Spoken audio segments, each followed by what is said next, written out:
चलो बच्चा 9 number question अब हम लोग डिस्कस करने जा रहे हैं, ठीक है। 9 नंबर क्वेश्चन, एक मिनट देखिए, तो ये मेरा 9 का ए नंबर क्वेश्चन है, ठीक है। चलिए क्वेश्चन पढ़ते पहले। A conical tent is to accommodate 77 persons, okay. एक कॉनिकल टेंट है जिसमें 77 पर्सनस आ जाएंगे। एक कॉनिकल टेंट है जिसमें 77 पर्सनस आ जाएंगे, very good. Each person must have 16 metre cube of air to breathe. अच्छा, हर एक इंसान के पास कितना है, मतलब कितना होना चाहिए, तो 16 मीटर क्यूब ऑफ एयर होना चाहिए, ठीक है। तो ईच पर्सन के लिए कितना एयर होना चाहिए, ईच पर्सन के लिए कितना एयर होना चाहिए, तो 16 metre cube of air to breathe, ठीक है। ईच पर्सन के लिए इतना मीटर क्यूब एयर होना चाहिए टू ब्रीथ, सही है, कोई प्रॉब्लम नहीं है। गिवन क्या क्या है, the radius of the tent है 7 मीटर, रेडियस कितना दिया हुआ है 7 metre. Find the height of the tent, आपको हाइट ऑफ द टेंट निकालना है।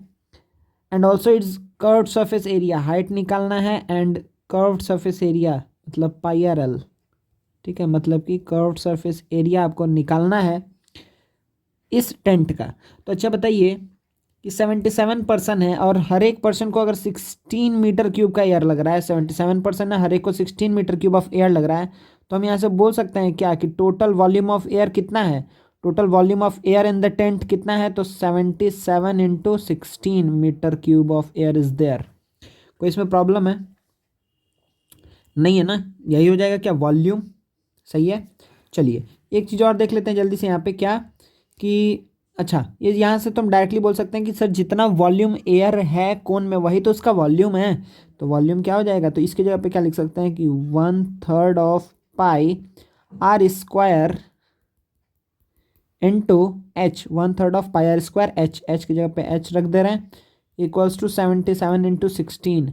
ध्यान दीजिए, अच्छा इसको एक बार हम मिटा दे रहे हैं ना, एक मिनट बच्चा, इसको हम मिटा दे रहे हैं। तो यहाँ पे पाई की जगह डायरेक्टली क्या पुट कर दे रहे हैं, पाई की जगह 22/7, 7 कैंसिल आउट हो गया, कोई दिक्कत नहीं है। अच्छा और क्या कैंसिल आउट होगा बच्चे, यहाँ पे 7 से ये जाएगा 11 टाइम्स में, 11 से कितने टाइम्स से जाएगा 2 टाइम्स में, 2 से कितने टाइम्स से जाएगा 8 टाइम्स में, तो एच का वैल्यू कितना आएगा 24 मीटर, हाइट कितना है 24 मीटर है। तो पहला जो आंसर निकालना था, find the height of the tent, हमको पता चल गया है। अब हमको पता है कि सर यहाँ पर इसको मिनिमाइज़ कर दे रहे हैं, इसको मिनिमाइज़ कर दे रहे हैं। अब देखिए आप इजीली बोल सकते हैं अब यहाँ से कि सर अगर हमको हाइट पता चल गया है तो ये राइट ट्रायंगल में, इस राइट एंगल ट्रायंगल में हम क्या बात बोल सकते हैं, इस राइट एंगल ट्रायंगल में ए बी सी,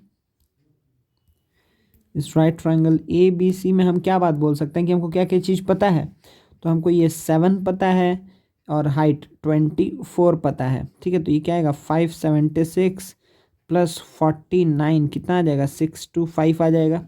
625 का रूट करेंगे, रूट ओवर ऑफ 625 ये कितना आ जाएगा 25 आ जाएगा। कोई प्रॉब्लम है क्या, नहीं है, ये कितना आ जाएगा 25 आ जाएगा। चलिए बहुत बढ़िया। तो 25 जैसे ही आपको पता चल गया तो अब आप क्या बोलेंगे सर, अब पाई आर एल निकालना, तो बहुत आसान बात है। तो कर्व्ड सरफेस एरिया क्या हो जाएगा, पाई आर एल, एल कितना हो जाएगा 25, सही बच्चा, कोई दिक्कत नहीं। तो अब देखिए अभी क्या हो जाने वाला है, ये क्या हो जाने वाला है कि 7 कैंसिल आउट हो गया और 22 इंटू 25, ठीक है। तो ये कितना हो जाएगा 550 कितना हो जाएगा मीटर स्क्वायर, ठीक है। यही बच्चा इतना आसान सा क्वेश्चन, ये जो क्वेश्चन है ये आपको दिया गया था 4 मार्क्स के लिए, ठीक है। ये 4 मार्क्स के लिए आपको दिया गया था। मेरे ख्याल से आपको इसमें कोई दिक्कत नहीं होना चाहिए था। जो बच्चे नहीं किए हैं वो एक बार अच्छे से देख लें इसको, नेक्स्ट टाइम से कोई ऐसा सम में कोई मिस्टेक नहीं होना चाहिए, ठीक है। तो हाइट कितना आया 24 metre and the curve surface area is 550 metre square. Now let us move on to next question which is 9th B. देखिए बच्चा, तो ये 9 का बी नंबर क्वेश्चन है, आपको दिख रहा है स्क्रीन पे। ये भी मैट्रिसेस का क्वेश्चन है। तो सबसे पहले बात क्या बोला है कि यहाँ पे एक्स का हमको ऑर्डर बताना है। तो देखिए यहाँ पे आप बहुत आसानी से बोल सकते हैं कि सर ये 8 1 -2 4 है, इसके साथ हमको एक्स मल्टीप्लाई करना है, तो ये कितना आएगा, ये एक्स कोई मैट्रिक्स है, तो कितना आया है 12 और 10 आया है, 12 और 10 आया है। चलिए तो इसका ऑर्डर को लेकर के हम, ये तुमको दिख रहा है 2x2, ये कितना दे रहा है लिख ले रहा है, मान लीजिए A×B लिख ले रहा है, ए बी कुछ नहीं है ना, यहाँ पे XY है, A×B लिख ले रहे हैं। ये कितना का आया है 2x1 का आया है। तो आपको क्या पता है कि यहाँ पर तो मल्टीप्लिकेशन हुआ है, मल्टीप्लिकेशन तभी हो सकता था जब ये और ये इक्वल होगा, तो A का वैल्यू 2 हो गया। और जो रिजल्टेंट मैट्रिक्स आता है ये किसका आता है, ये आता है 2x B का, ठीक है ना। ये कितना का आता है 2x B का। तो यहाँ से आपको B कंपेयर करेंगे इन दोनों वैल्यूज़ को, अगर आप इन दोनों वैल्यूज़ को कंपेयर करेंगे तो आप क्या बोल सकते हैं कि B का वैल्यू कितना है 1 है।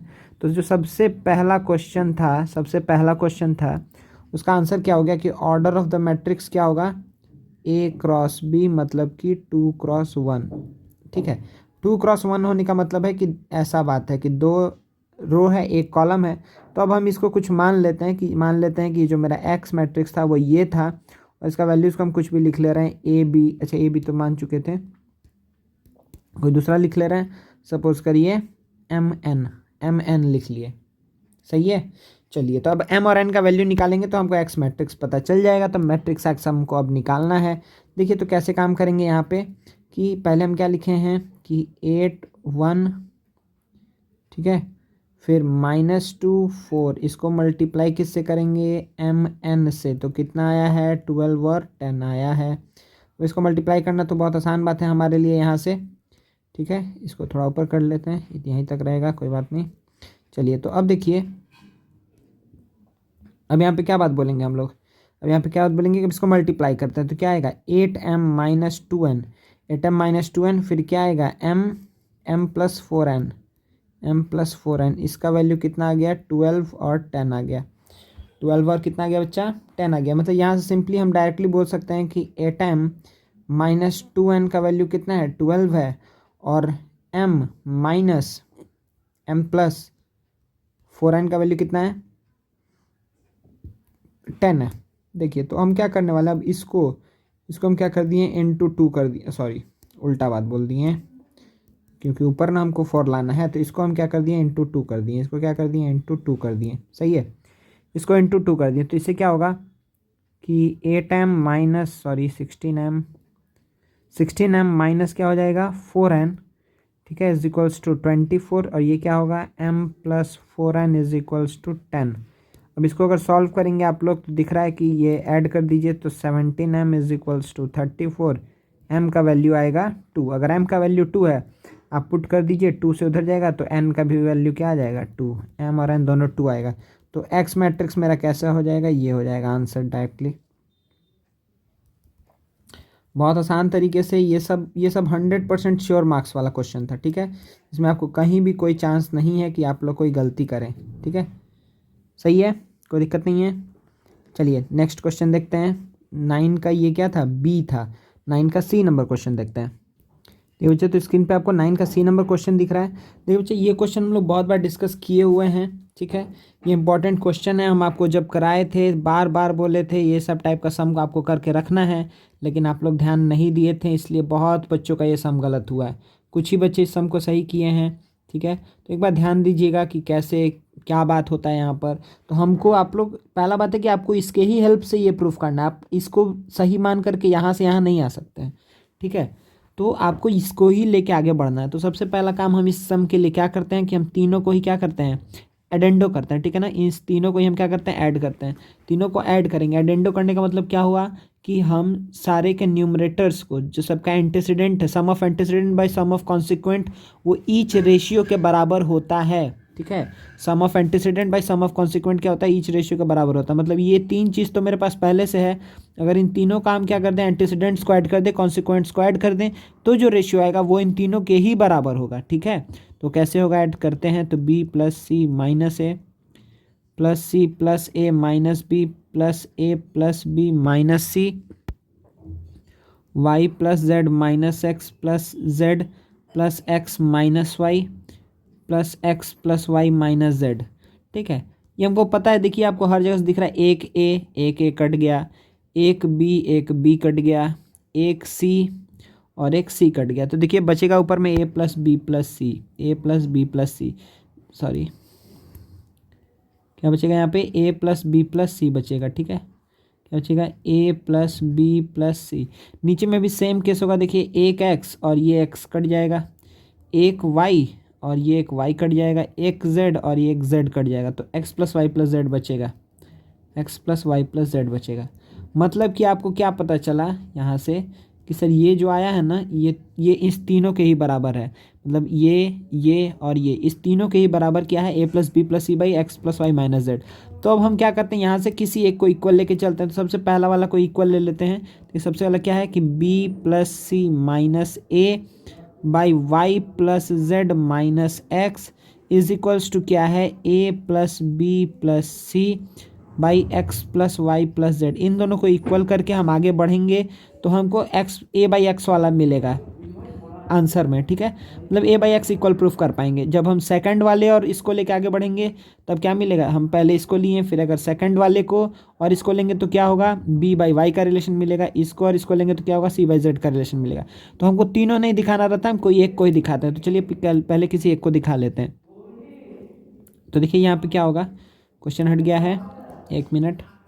तो यहाँ पे देखिए क्या होने वाला है। इसके बाद हम क्या करेंगे कि सर हमको जैसे ये बात पता चल गया तो कोई भी ऑपरेशन हम कर रहे हैं वो यूज़फुल वो कब होगा, जब न्यूमरेटर डिनोमिनेटर एक जैसा कुछ हो तभी हम काम करेंगे वो, ठीक है। तो न्यूमरेटर डिनोमिनेटर को एक जैसा बनाने के लिए हम क्या लिखेंगे कि B plus C minus A by A plus B plus C, और ये Y plus Z minus X by x plus Y plus Z. सही है। आप ध्यान दीजिए आपको क्या क्या लिखना था। यहाँ पे आपको लिखना था क्वेश्चन के बाद जो आप ये किए ये आप क्या लिखते हैं, बाई एडेंडो। वैसे बुक में शायद ये वर्ड नहीं यूज़ किया है, ठीक है। आप लिखिएगा डायरेक्टली ईच रेशियो, ठीक है। Each ratio is equals to क्या हो जाएगा, sum of antecedent by sum of consequent. उसके बाद आप ये स्टेप करेंगे, ठीक है, कोई दिक्कत नहीं है।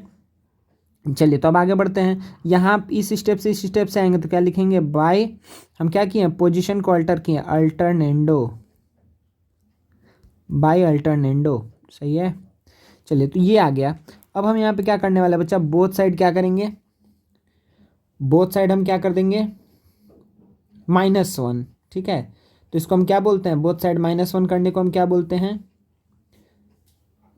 डिविडेंडो, ठीक है, ठीक है। कॉम्पोनेंडो एंड डिविडेंडो बोलता है ना। तो जो डिविडेंडो है, कॉम्पोनेंडो मतलब +1 बोथ साइड करते हैं, डिविडेंडो मतलब -1 बोथ साइड करते हैं। तो देखिए यहाँ पे क्या करने वाले हैं कि B plus C minus A by A plus B plus C -1 करेंगे, और Y plus Z minus X by x plus Y plus Z. या फिर आप डायरेक्टली ये लिख सकते हैं कि सब्ट्रैक्टिंग 1 फ्रॉम बोथ साइड्स, ठीक है। ये काम हम कर सकते हैं, ये इक्वेशन वाइज ट्रू है। कोई भी अगर इक्वल चीज़ है तो दोनों तरफ से हम सेम चीज़ को सब्ट्रैक्ट करेंगे तो भी वो इक्वल होगा। सही है। तो देखिए ये कितना आएगा कि B plus C minus A minus B minus C by क्या आएगा, A plus B plus C is equals to Y plus Z minus X by x plus Y plus Z, और यहाँ पे क्या आएगा, -x minus Y minus Z. तो देखिए इसके बाद आप क्या बोलेंगे कि सर यहाँ से क्या क्या चला गया, बी सी गया, बी और सी गया, वाई जेड गया, वाई और जेड गया। तो क्या बचा है कि -2a by A plus B plus C is equals to -2x by x plus Y plus Z. -2 cancel out हो गया। अब देखिए क्या होगा कि a बाई, अब x को नीचे लेके आ जा रहे हैं, is equals to a plus B plus C by x plus Y plus z. तो यहाँ पे फिर से आप क्या लिखेंगे, बाई अल्टरनेंडो, ठीक है, बाय अल्टरनेंडो। अब ध्यान दीजिए कि आप क्या प्रूफ किए हैं, ध्यान दीजिए तो एक बार कि अब क्या प्रूफ किए हैं। तो जो क्वेश्चन था, क्वेश्चन में आपको 3 चीज़ था, देखिए क्वेश्चन में आपको 3 चीज़ इक्वल दिया हुआ था, ये 3 चीज़ इक्वल था। आप तीनों में एडेंडो लगा करके मतलब sum of antecedent by sum of consequent किए, तो ये किसके बराबर आया, A plus B plus C by x plus Y plus Z के बराबर आया, ठीक है। और अभी आप ये प्रूफ कर दिए कि A plus B plus C by x plus Y plus Z किसके बराबर है, ए बाई एक्स के बराबर है, ए बाई एक्स के बराबर है, प्रूफ कर दिया ना यहाँ पर। तो ए बाई एक्स के बराबर है, मतलब ये सारा चीज़ अब इक्वल हो चुका है। ये सारा, ये 1 2 3 4 5, ये पाँचों जो रेशियोज़ हैं सब क्या हो गया बच्चा, इक्वल हो चुका है। ये पाँचों रेशियोज़ इक्वल हो चुका है। सिमिलरली ये हम कैसे किए हैं, जब फर्स्ट वाले को और ये जो एडेंडो करके आया था उस वाले को लिए थे तब ये प्रूफ हुआ। अगर हम सेकंड वाले को और सेकंड वाले को जो एडेंडो करके आया उसके साथ लेंगे तो क्या मिलेगा हमको, ये equals to B by Y मिलेगा, is equals to C by Z मिलेगा, ठीक है।